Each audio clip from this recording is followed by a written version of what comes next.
સાબરકાંઠા 12 વર્ષ વિકાસના, વિશ્વાસના, જનકલ્યાણના. હિંમતનગરના કરણપુર ખાતે ધારાસભ્ય શ્રી વી.ડી. ઝાલાના અધ્યક્ષ સ્થાને જનકલ્યાણ શિબિર યોજાઈ. મહાનુભાવોના હસ્તે લાભાર્થીઓને લાભ વિતરણ કરાયા. સાબરકાંઠા જિલ્લામાં હિંમતનગર તાલુકાના કરણપુર ખાતે 12 વર્ષ વિશ્વાસના, વિકાસના, જનકલ્યાણના અને વિકસિત ભારત સંકલ્પ એટ 2047ની ઉજવણી રૂપે ધારાસભ્ય શ્રી વી.ડી. ઝાલાના અધ્યક્ષ સ્થાને જનકલ્યાણ શિબિરનું આયોજન કરવામાં આવ્યું હતું. શિબિરમાં મહાનુભાવોના હસ્તે વિવિધ યોજનાઓના લાભાર્થીઓને મંજૂરી પત્રો, પ્રમાણપત્રો તથા સહાયના લાભો અર્પણ કરવામાં આવ્યા હતા. ઉપસ્થિત નાગરિકોએ રાજ્ય અને કેન્દ્ર સરકારની જનકલ્યાણકારી યોજનાઓ અંગે માહિતી મેળવી અને વિવિધ સેવાઓનો લાભ લીધો હતો. આ શિબિરમાં પી.એમ.જે.એ.વાય.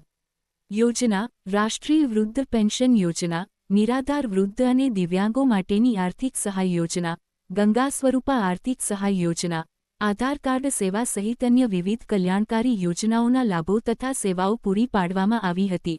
આ પ્રસંગે પદાધિકારીઓ, ગ્રામજનો સહિતના ઉપસ્થિત રહ્યા હતા. રિપોર્ટર મિનેશભાઈ વ્યાસ તલોદ.